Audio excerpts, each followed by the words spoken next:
5వ తరగతి తెలుగు 2వ పాఠం సాయం అనే పాఠంలోను కొండవాగు అనే 3వ పాఠంలో కొన్ని పదాలకు అర్థాలు అడుగుతాను. గట్టిగా చెప్తావా? దృశ్యం, కష్టం, ఆత్రం, అవధులు, గుంపు, ఆసక్తి,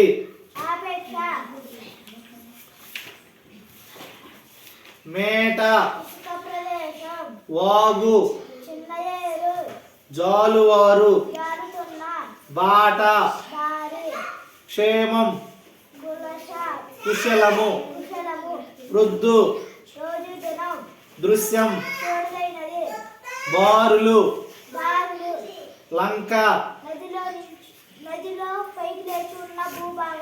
కదం తొక్కు. Very good.